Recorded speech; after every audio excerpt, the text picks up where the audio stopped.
আল্লাহর ওলি হযরত হুসাইন আহমদ মাদানী রাহমাতুল্লাহ আলাইহি উনি দীর্ঘ 18 বছর পর্যন্ত মদিনা শরীফে বুখারী শরীফের হাদিস উনি পাঠদান করেছেন। আল্লাহর ওলি রাসূল করিম সাল্লাল্লাহু আলাইহি ওয়াসাল্লামের রওজার নিকটে বুখারী শরীফ পাঠদান করেছেন। যখনই কোনো কিছু মাসলা এবং হাদিসের মধ্যে কোনো ওনার বুঝতে অসুবিধা হতো, তখন রওজা শরীফের নিকটে চোখ বন্ধ করে মদিনার রওজার দিকে একটু ইশারা করতেন। আল্লাহর রাসূল সরাসরি রওজা শরীফ থেকে ওনাকে এই হাদিসের ব্যাখ্যা বর্ণনা করে দিতে। আর আসতে বলেন সুবহানাল্লাহ, চিল্লায়ে বলেন। তিনি হলেন হুসাইন আহমদ মাদানী রাহমাতুল্লাহ আলাইহি। আমার বন্ধুগণ, আল্লাহর নবী নয়, সমস্ত নবীগণ কবরের মধ্যে জিন্দা।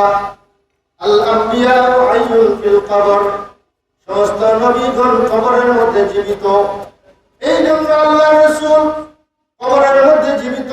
কোন মুসলমান যদি এই কথা বিশ্বাস না করে ঈমান থাকবে না।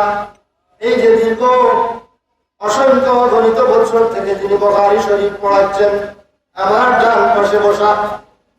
এই জন্য এই হাদিসের মধ্যে আসছে পৃথিবীর সমস্ত নবীগণ কবরের মধ্যে যদিও শায়িত কিন্তু জিন্দা। এই জন্য আল্লাহর রাসূল কবরের মধ্যে শায়িত কিন্তু জিন্দা। হযরত হুসাইন আহমদ মাদানী রাহমাতুল্লাহ আলাইহি তিনি যখন হাদিসের তাসদিক ছিলেন, হাদিসের পাঠদান ক্লাস করতেছিলেন, হাজার হাজার ছাত্রদেরকে নিয়ে যখনই তিনি কোনো সমস্যার মধ্যে পড়তেন, তিনি রওজা শরীফের দিকে একটু চোখ বন্ধ করে ইঙ্গিত করতেন। সরাসরি আল্লাহর রাসূলকে দেখতে পাইতেন এবং রাসূলকে দেখে তিনি ওই মাসলাটা রাসূলের কাছ থেকে সমাধান করে যেতেন।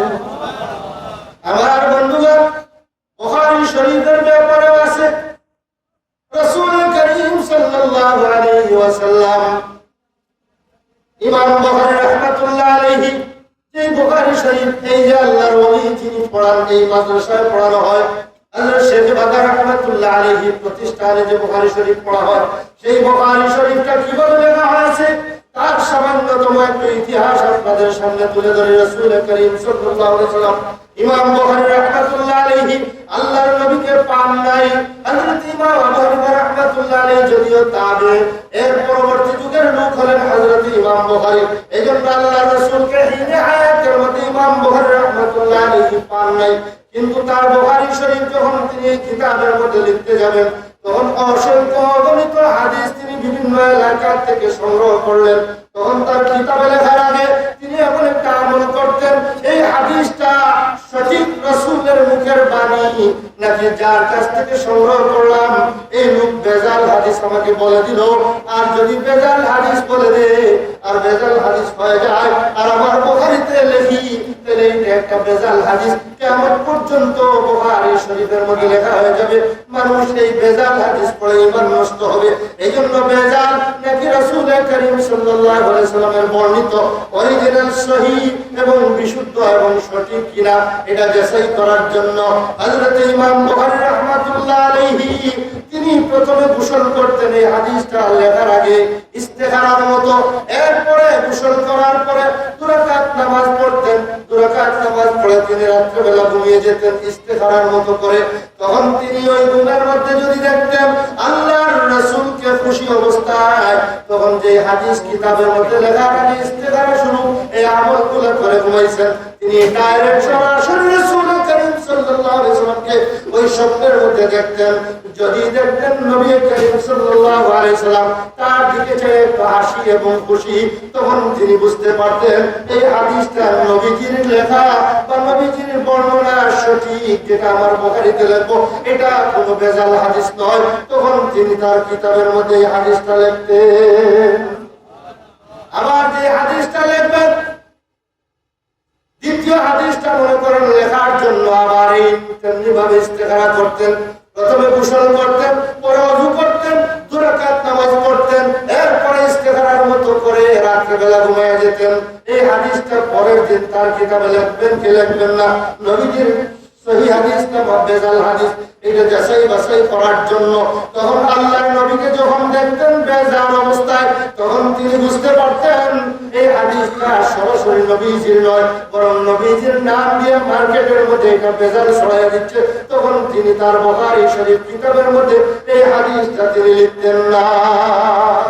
হযরত ইমাম বুখারী রাহমাতুল্লাহ আলাইহি, এই যে বুখারী শরীফ বলি, ইমাম বুখারী রাহমাতুল্লাহ আলাইহি প্রত্যেকটা হাদিস লেখার আগে আগে এরকম তিনি করেছেন আমল। এরকম তিনি আমল করে করে, যাচাই করে করে, ইস্তেখারা করে করে, সঠিক না অঠিক এই সব কিছু নির্ণয় করে করে ইমাম বুখারী বুখারী শরীফের মধ্যে কিতাব লিখেছেন। এই জন্য এখন চিন্তা করেন, আমাদের জীবনে কান্নাকাটি করতে করতে, দোয়া করতে করতে আল্লাহর রাসূলকে জীবনে একবার স্বপ্নে দেখার সৌভাগ্য হয় নাই, কিন্তু ইমাম বুখারী রাহমাতুল্লাহ আলাইহি এই কিতাবের হাদিসটা লিখতে লিখতে প্রত্যেকটা হাদিস লেখার আগে এইভাবে করে করে আল্লাহর নবীকে স্বপ্নে দেখে দেখে, এখন চিন্তা করেন কি পরিমাণ কতবার জীবনে রাত্রে নবীজিকে স্বপ্নে দেখেছেন। তার চাইতে বড় পবিত্র আর কে হতে পারে, ঠিক কিনা? ও আমার বন্ধুগণ, সেই বুখারী শরীফ যিনি লিখেছেন তার জীবনী থেকে সামান্য আলোচনা করলাম। এই কিতাবটা হযরত শেখ বাদার রাহমাতুল্লাহ আলাইহি ওনার প্রতিষ্ঠিত মাদ্রাসায় উনি পড়ায়া গেছেন। ও আমার বন্ধুগণ, এই জন্য হযরত ইমাম বুখারী রাহমাতুল্লাহ আলাইহি আর অনেক কাহিনী আছে। ইমাম বুখারী এই কিতাবটা যিনি লিখেছেন নাকি বুখারী কেন হয়? বুখারা একটা এলাকার নাম, যেমন ভাবে বাগা একটা এলাকার নাম। ওই এলাকায় ওনার জন্ম হয়েছে, এই বুখারা এলাকায় ওনার জন্ম হয়েছে বিদায় ওই কিতাবের রাইটার যিনি মুসান্নিফ, ওনার এই এলাকায় জন্ম হওয়ার কারণে ওই এলাকার নামের দিকে ইঙ্গিত করে ওনাকে বুখারী বলা হয়। বলেন সুবহানাল্লাহ। যেমন দেওবন্দ, দেওবন্দ একটা জেলার নাম নয়, বরং একটা ছোট্ট থানার নাম। এটা আসল মূল নাম হলো দেবীবন্দ। এখানে একটা দেবী, বিশাল দেবী ছিল, হিন্দুরা পূজা করত। এই দেবীর নামে এই শহরটা। সুতরাং আমাদের উস্তাদ এই ইতিহাস ক্লাসের মধ্যে বলছেন দেওবন্দ এই দেবীবন্দ থেকে আসছে, এখান থেকে ইতিহাস। এই শহরের নাম হয়েছে দেওবন্দ। এই দেওবন্দের মধ্যে সেই হুসাইন আহমদ মাদানী রাহমাতুল্লাহ আলাইহি এই দেওবন্দের শাইখুল হাদিস ছিলেন এবং আরো অনেক কিছু এদিক যাচ্ছিল। এই দেওবন্দ মাদ্রাসা প্রতিষ্ঠিত হয়েছিল। এই দেওবন্দ মাদ্রাসা প্রতিষ্ঠিত এবং ইতিহাস, এখানে আল্লাহর রাসূল ডাইরেক্ট এবং সরাসরি ইঙ্গিত করেছিলেন এই দেওবন্দ মাদ্রাসা এই প্রতিষ্ঠার আগে নবীজির ইশারা। বলেন সুবহানাল্লাহ। এই দেওবন্দ মাদ্রাসা একটা এলাকা আছে, এই এলাকা মূল ক্লাস শুরু হয়েছিল ছাত্রা মসজিদ নামে। দেওবন্দের পাশেই যে মসজিদ, একটা গম্বুজ চুলার সুরকি দিয়ে ছোট্ট একটা মসজিদ। এই মসজিদের সামনে একটা ডালিম গাছ। এই ডালিম গাছের গোড়ায় একজন ছাত্র আর একজন উস্তাদ। এই নিয়ে দেওবন্দ মাদ্রাসার ক্লাস শুরু হয়। ব্রিটিশ বিরোধী আন্দোলন এখান থেকে সূচনায় ইত্যাদি ইত্যাদি ইতিহাস অনেক লম্বা।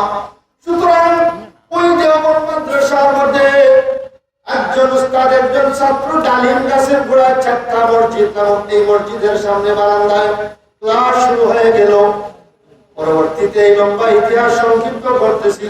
এখানে আল্লাহর রাসূল স্বপ্নে দেখালেন লাঠি দিয়ে, দাঁত দিয়ে স্বপ্ন যুগে এই প্রথম যে জায়গার মধ্যে ক্লাস শুরু হয় এখান থেকে সামান্য একটু দূরে, মনে করেন 100-200 হাত বা 500 হাত দূরে, এই মূল যেখানে ক্লাস শুরু হয় বলছেন এখান থেকে 500 হাত দূরে একটা জায়গা। তখন সেই জায়গা, এই জায়গার মধ্যে মানুষ, এলাকার মানুষ এই ময়লা টয়লা ইত্যাদি ফেলতো।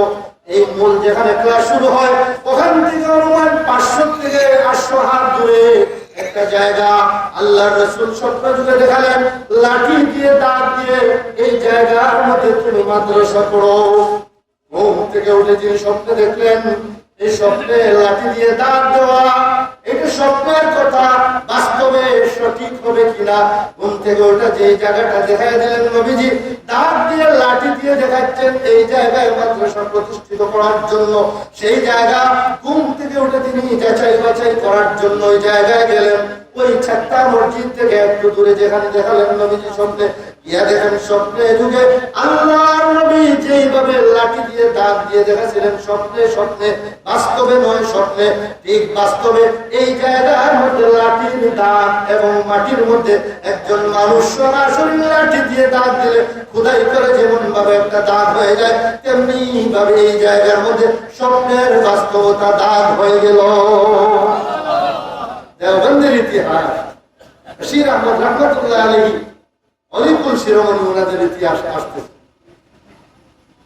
ও আমার বন্ধুগণ, সেই জায়গাকে কেন্দ্র করে মাদ্রাসার বিল্ডিং শুরু হয়ে যায়। এখানের সামনে হলো মনসুরি, যারা দেওবন্দ গেছেন দেখছেন মনসুরি, ওখানের মধ্যে এক পর্যন্ত বিল্ডিং হয়েছে 2-3 তলা, কিন্তু এই জায়গাটা খালি।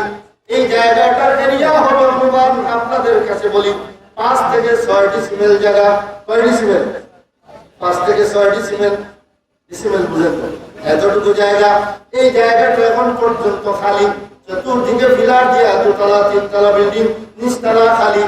আজ পর্যন্ত খোদার কসম এই জায়গার বরকত, এত পরিমাণ বরকত, কোন ছাত্র কোন কঠিন পড়া যেটা পড়তে পড়তে মুখস্থ হচ্ছে না, অথবা এত কঠিন কিতাবের পড়া যেটা বুঝে আসতেছে না, ছাত্ররা কিতাব নিয়ে ওই 5 থেকে 6 ডিসিমেল জায়গা যেখানের মধ্যে আল্লাহ রাসূল লাঠি দিয়ে স্বপ্ন যুগে দাঁত দিয়ে দেখাইছিলেন, বাস্তবে গিয়ে দাঁত পাইলেন, এখানের মধ্যে বিল্ডিং করে মাদ্রাসা শুরু হয়ে গেল। এই জায়গা খালি, এখানের মধ্যে এই মাটির মধ্যে বসে কোন লোক যদি কিতাব পড়তেছে এবং অন্য জায়গায় বসে যে কিতাবটা আধা ঘন্টা লাগে মুখস্থ করতে, এই মাটি এই জায়গার মধ্যে বসে সেই সবকটা পড়তে 10 মিনিট লাগে মুখস্থ করতে। বলেন সুবহানাল্লাহ। যে কিতাবটা 100 বার পড়লে যে সবকটা মাথার মধ্যে ঢুকে না, বুঝে আসে না, এই জায়গার মধ্যে 5-10 বার পড়লে এই জায়গার বরকতে অতি তাড়াতাড়ি কঠিন সবক অতি সহজে বুঝে আসে। বলেন সুবহানাল্লাহ। আমরাও যখন দেওবন্দে পড়ি 1995 ইংরেজি পরীক্ষার সময় চলে আসলে সব ছাত্ররা কিতাব নিয়ে ওই জায়গার মধ্যে বসে যায়। ঠেলাঠেলি ধাক্কাধাক্কি জায়গা জোড়ার জন্য 1 ইঞ্চি জায়গা খালি পাওয়া যায় না। কেন পাওয়া যায় না?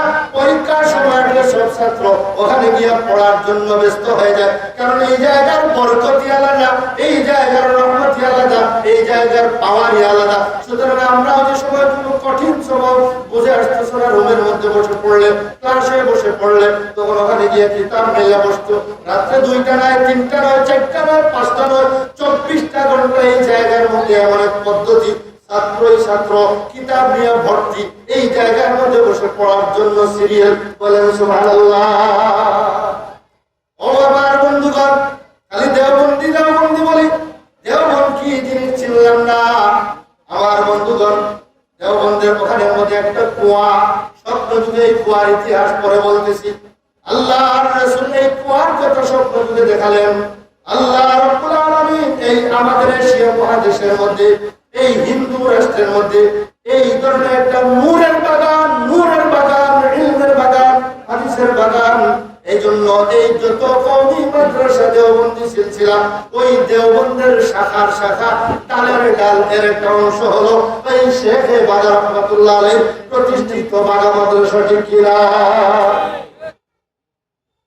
দারুল দেওবন্দ আমার উস্তাদ বলতেন আল্লামা শেখ নাসির আহমদ খান রহমাতুল্লাহ আলাইহি, উনি সরাসরি হযরত হুসাইন আহমদ মাদানী রহমাতুল্লাহ আলাইহির শাগির্দ।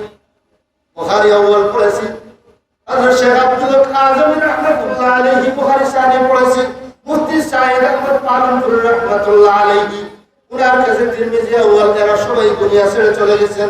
তিনি বলতেন, ও আমার বাবারা শুনো, दारुल देवबंद तो ये ऐसे एक मदरसा है जिसकी चौकीदार जो है गेटमैन, पहरादार गेटमैन, उसको भी तहज्जुद की नमाज फौत नहीं होती। बोलो सुभान अल्लाह। देवबंदी बोले गाली दाও, চিনো তুমি দেওবন্দি চিনো? দেওবন্দ মাদ্রাসার যে চৌকিদার, সেই চৌকিদারের কোনোদিন তাহাজ্জুদের নামাজ মিস হয় না। তুমি জীবনে কয়দিন তাহাজ্জুদ পড়ছো রে মুসলমান?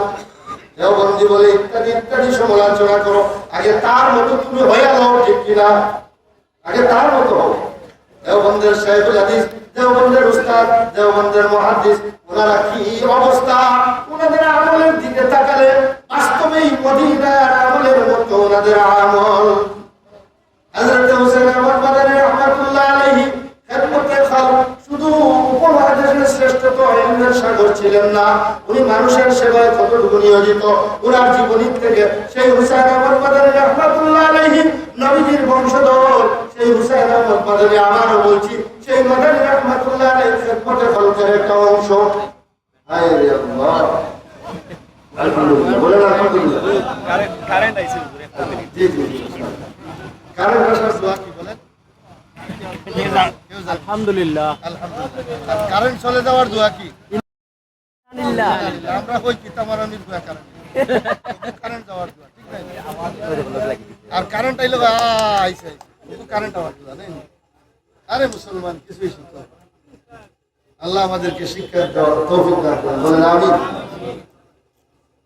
শুনেন, হযরত শেখ বাজার রহমাতুল্লাহ আলাইহি ইতিহাস আসার আগে উনি যে মাদ্রাসা দেওবন্দ পড়ছেন, ওনার উস্তাদ ওনাদের কিছু ইতিহাস না বেজার আপনারা ওলিয়া উলিয়াদের জীবনী বর্তমান জমানায় আলোচনা কম হয়, ঠিক কিনা বলি? আমাদের ঈমান তাজা হয়। ব্যাটারির মধ্যে যেভাবে মোবাইলের মধ্যে যেভাবে চার্জ দিলে চার্জ হয়, ওলিয়া উলিয়াদের জীবনী আলোচনা করলে ঈমানের চার্জ হয়, ঠিক কিনা বলেন? ও আমার বন্ধুগণ, হযরত শেখ বাজার রহমাতুল্লাহ আলাইহির উস্তাদ হযরত হুসাইন আহমদ মাদানী রাহমাতুল্লাহ আলাইহি খেদমতে খালক যেমন ছিলেন মানুষের সেবা, আমাদের যুগে তো এখন কিছু বড় আলিম হয়ে গেলে আর সেবা কি জিনিস মনে করি আমি বুঝুন, সবাই আমাকে ভক্তি দেয় আর আমি একদম খানকার মধ্যে ফিসা হইয়া বই থাকি। আরে না,